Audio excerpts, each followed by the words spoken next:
We recently spent some time at the Newmar Service Center getting some work done on Myles. You can actually check out episode 133 and 134 to see what we did. But there were a couple days we decided to actually stay at a hotel. That way they were able to get more time with Myles so they didn't have to waste time bringing him out and bringing him back in. So with these extra couple days, we were trying to figure out what to do. And we actually found a gem just about an hour's drive away in Auburn, Indiana. The Auburn Automobile Company, home of the Auburn, Cord, and Duesenberg automobiles. What a treat!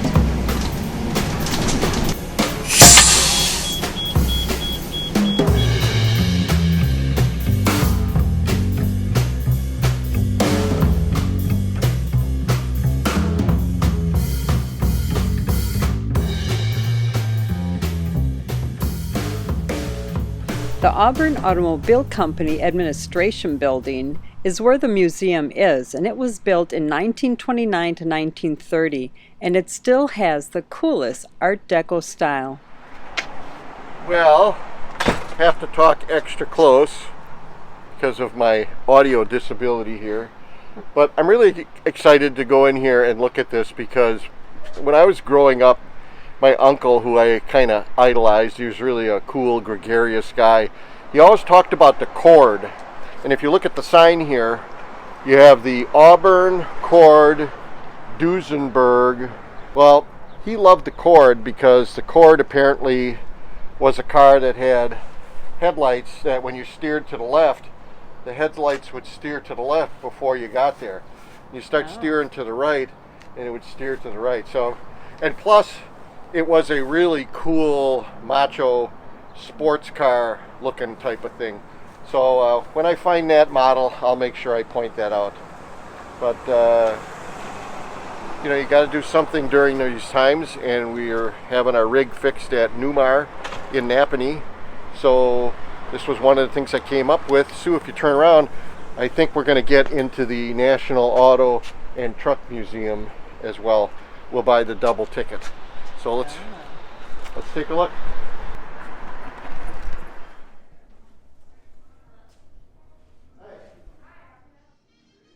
Like most museums, you walk right into the gift shop, which was loaded with great memorabilia.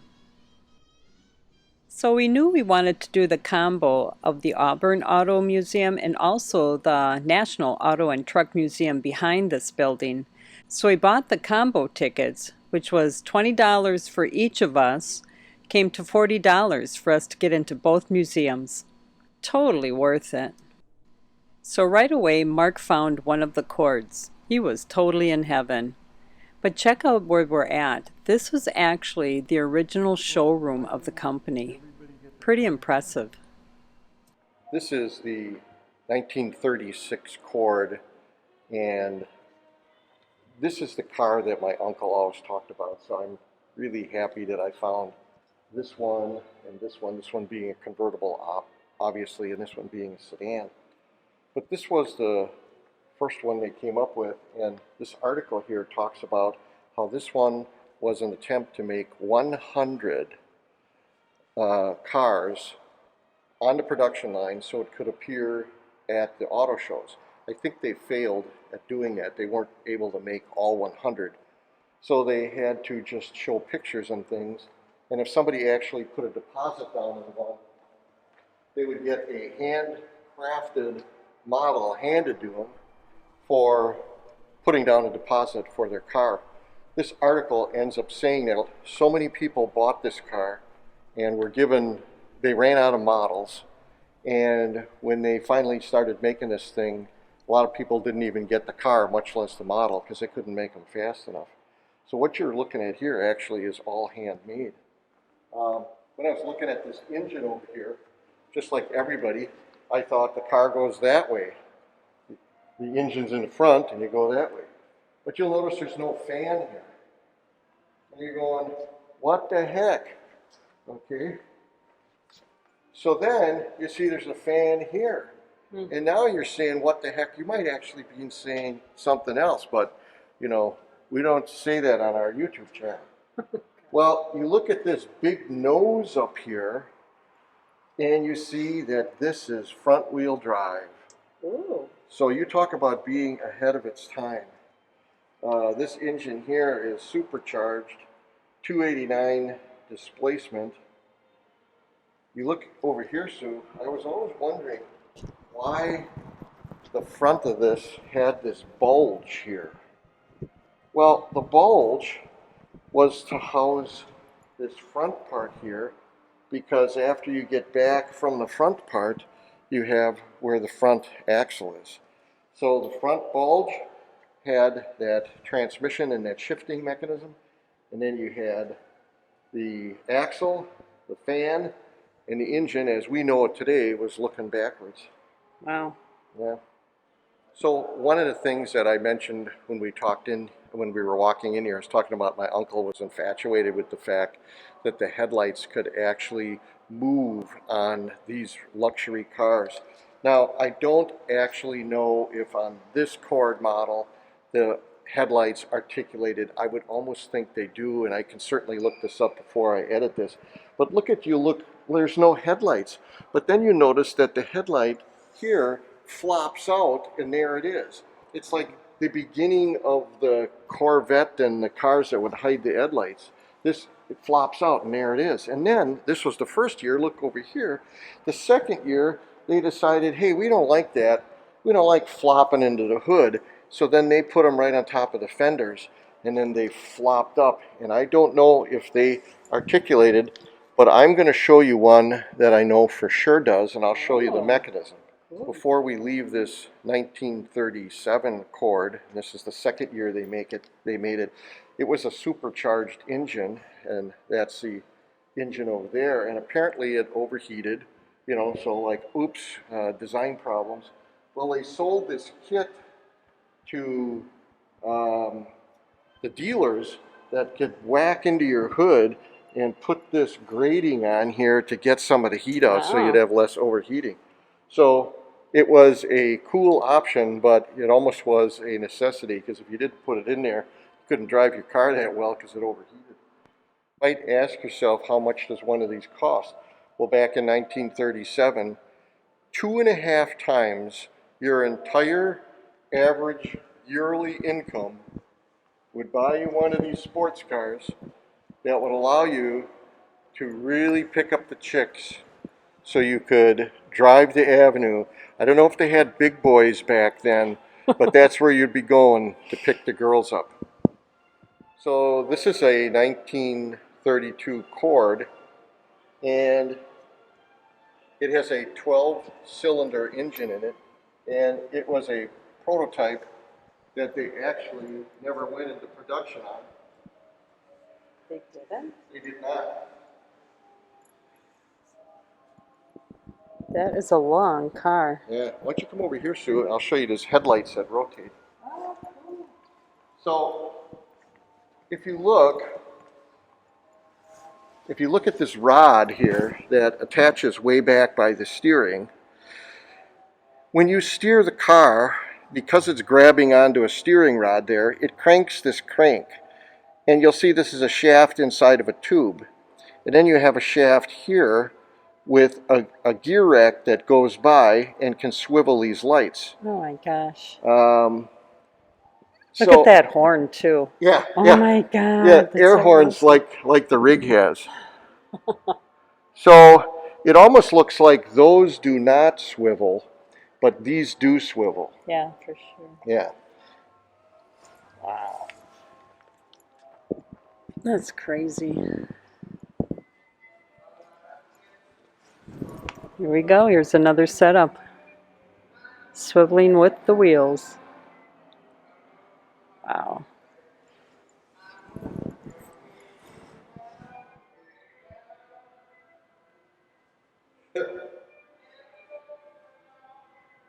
They made this 16-cylinder engine from 1930 to 1940, and in the advertising it said, the increase in power on this engine allows for enormous acceleration, unheard of hill climbing, and more speed than perhaps any man will ever care to use. Never care to use Yeah. it, right? Yeah. And you go here and you go 1, 2, 3, 4, 5 little doors so you can peek in there and work on it. Oh, wow.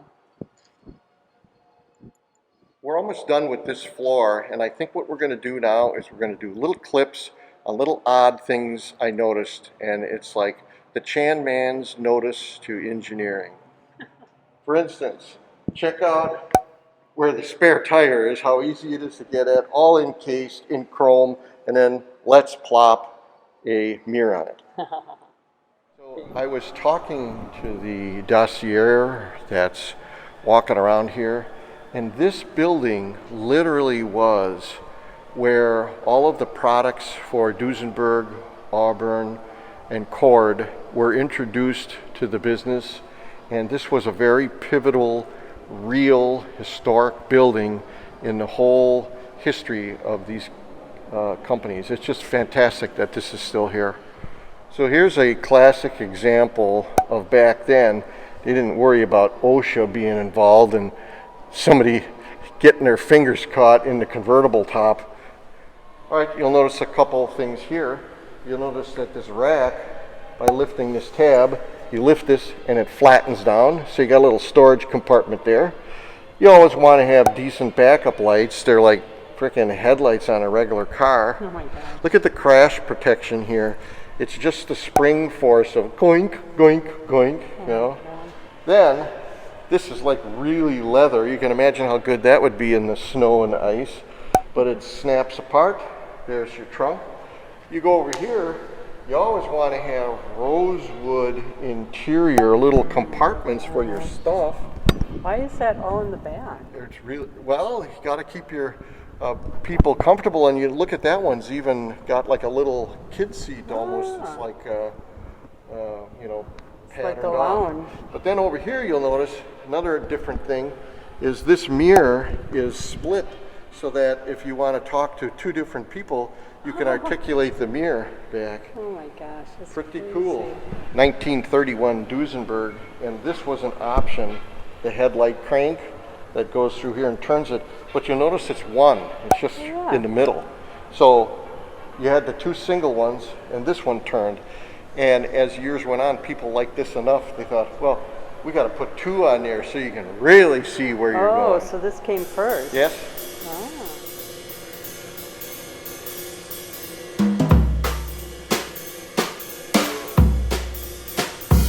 So just like most museums, there's areas with video set up where you can actually pick up some of the history of what you're looking at. Hey, mister, you want to take your hat off? Oh, sorry, ma'am. Oh wait, never mind. Put it on. You want me to put it on? Is that bad? So here's a collection of 17 vehicles from their private collection. First time they're all out on display. I like the title, Out of Quarantine. So in engineering, you have to think of everything. Of course, you have to have the crank to start the engine, but you have to have the little leatherette holder with the little leatherette strap, so your crank ain't a flopping when you're driving around.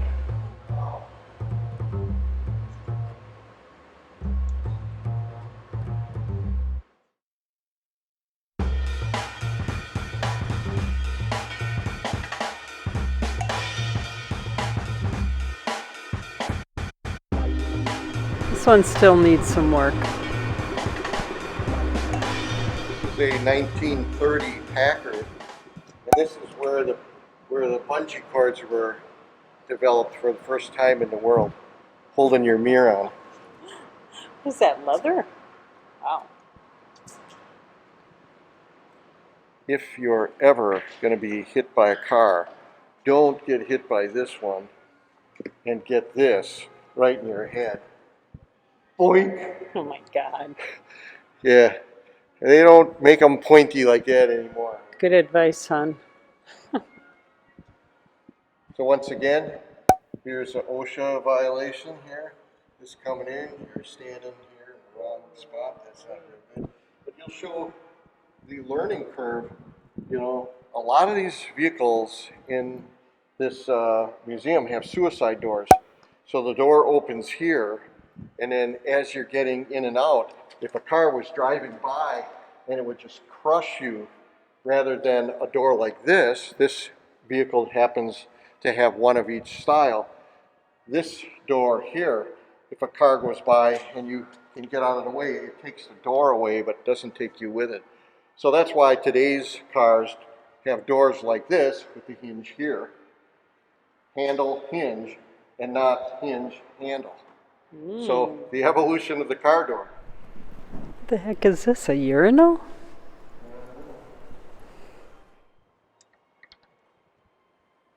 Over here, so it's the Duesenberg straight 8 radiator with the voice motometer.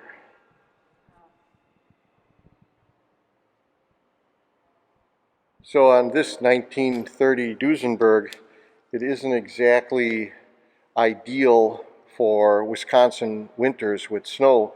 You'll notice it only has one windshield wiper. And oh my God. It looks like it's made for a Lego car. I mean, it's so little. But it does have something important over here, Sue, you'll notice. That's unreal. Just on one side, like the other side doesn't matter. Well, what happens when it snows a lot and you have to pull over, you can see that there's a little crank in there to probably help the wiper in the front there. You can see the crank. Oh my gosh, there is. Plus, it's a convertible. Not good in Wisconsin. But if the weather gets bad, you go in the back seat, and there's a bar, a full bar. you pull over and relax. Wait till the storm has gone by. I guess when you buy this thing, you just have to appreciate that it's a doozy, and it does have a bar. A little bit of problem with the windshield wipers, but you do have the awesome air horns, totally cool. And you have the articulating light in the middle. So I want you to show that, Sue. Look at the quality of the brake drum there, how it's all sealed and just beautiful. And you see that strap that goes up to that, like a yo-yo wound up there? Yeah. Well, that's the suspension system to dampen it. Oh. It's on a front I-beam that goes across there, spring mechanism, but so that it doesn't go back and forth, that is a retarding mechanism up on the top. Huh. And you see that on a lot of the cars here, so that was the engineering, how it was done back then. That's when you think you saw so much. There's more to be had up the grand staircase.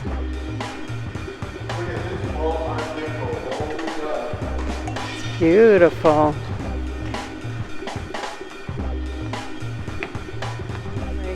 Looks like a second floor. There's a third floor. Wow.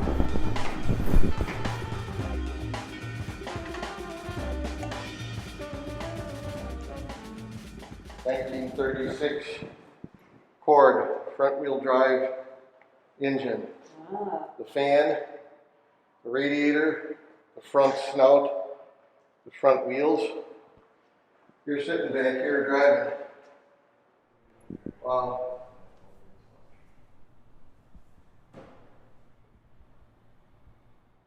I understand now that cars that have 10, 12 speeds on automatic transmissions, we're all used to that now, but if you're as old as I am, I'm 68, I started driving just like everybody when I was 16, I can remember where your rear differential was one gear, and if you were a hot rodder, you always wanted like 411 gears or 4.0 gears. You wanted something really high, a really high number. But if you wanted gas economy, you wanted something low, like a 338 or a 309 or something like that. Well, way back in 1932, the Auburn Automotive Company introduced a dual ratio differential, apparently with this cylinder here, which was, I think it said it was air operated, it would shift the gears in here and allow your rear pumpkin to have 2 speeds. So even though back then you only had a 3-speed transmission, because your rear end could go 2 different ways, you had a 6-speed transmission back in 1932. Tell me this guy wasn't the man. Jeez. Yes, man. So we're back in the late 1930s, and we're making cars, and we have this little baby bumper here, and we got no problem at all putting a giant gas tank right where you're going to get hit by a car. That's the gas tank. Yeah, oops. Oh my gosh, wow.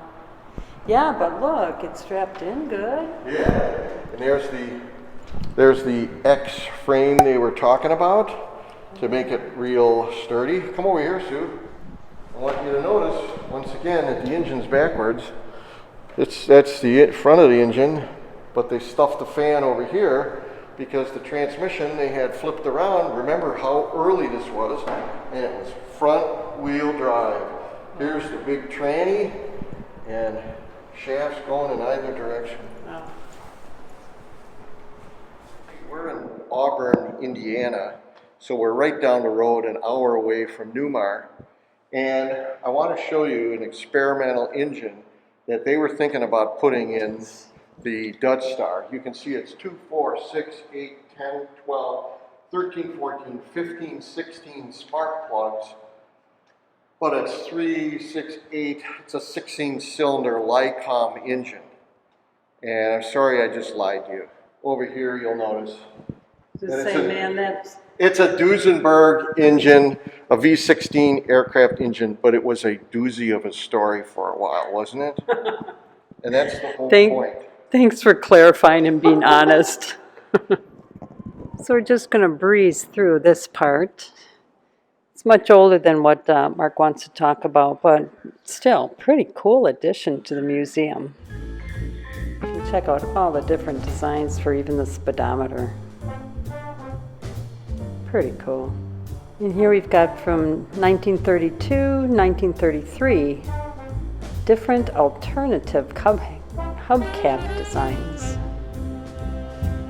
Some are pretty whimsical. Very cool.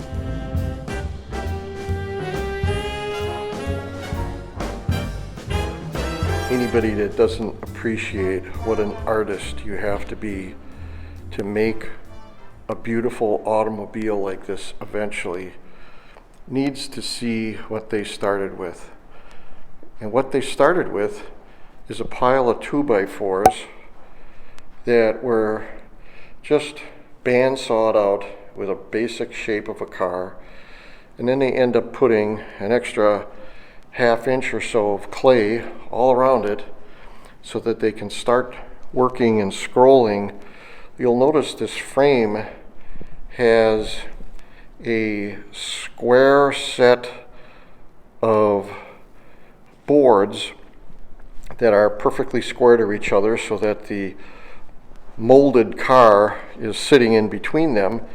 And then they have this little bridge here that is perfectly square, made out of hardwood, so that as they tram it back and forth, they can always duplicate dimensions on the left side of the car and on the right side of the car. And more importantly, when they're all done and they've made all their revisions, then they can finally end up putting it on a drawing like this, because remember, they didn't have CAD back then. As best as they can in an X and Y arrangement, they can start to communicate to the builders and of the different components, and to the press for that matter, on what their new car is going to look like. Early and mid-30s, 1930s, you can imagine all of the important people in here making decisions, and all of the cigars and cigarettes that were smoked. I mean, it smells perfect in here now, and we got a Wi-Fi terminal there, but I'm pretty sure that wasn't there at the time. Mm-mm.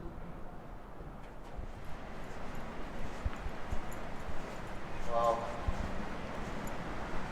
You know, I think this is the time. It just keeps going on and on. I was going to say, this is the time to tell people that if you appreciate automotive history in the making, this is a beautiful, wonderful, awesome, clean, impressive, Shiny. well worth it museum.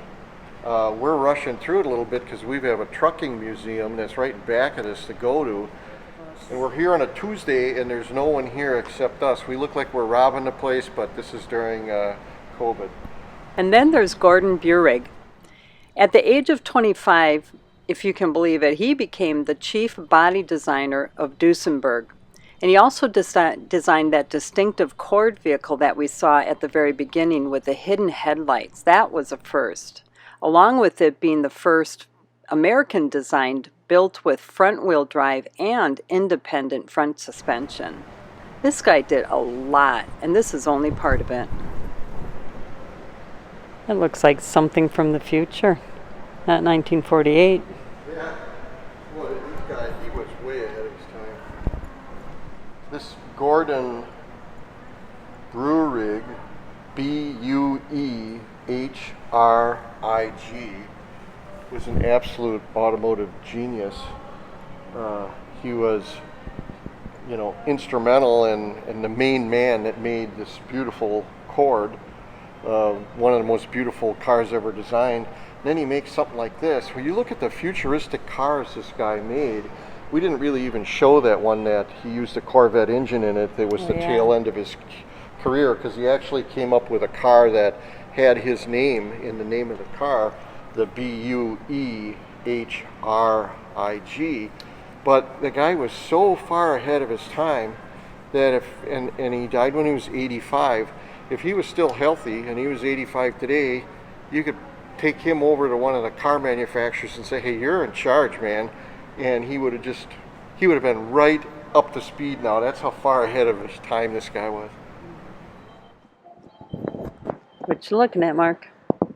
Well, I'm hoping that the back is red colored or dark colored. That would mostly be on.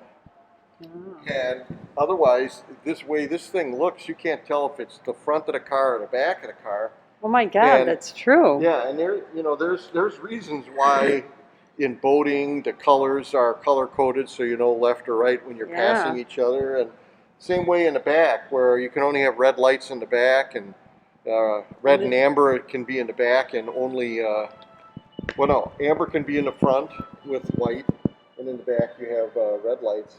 And this indeed is the back, isn't it? Yeah, and you know, I was looking to see if these were the backup lights, but why would they be so big? Yeah. Wow. On our e-bikes, we have kryptonite cylinder locks, which we really like. I'm thinking they stole the idea from this Cord. You can see this lock here. It goes through to lock the tire. Wow. So this is a 1925 Junior Miller. Look at the safety features on this. You got to hang your hand outside the vehicle to be shifting, and then you got these tires with an amazing amount of grip. You have no seat belt. Sitting in this tiny seat with this giant steering wheel, but at least you have this really big windshield here to keep you safe. Unbelievable that somebody would have enough guts to sit in this and race down the road with it. This is how the cars have ended now. Not meaning they've ended in evolving, because they still are, but this is where you're at now.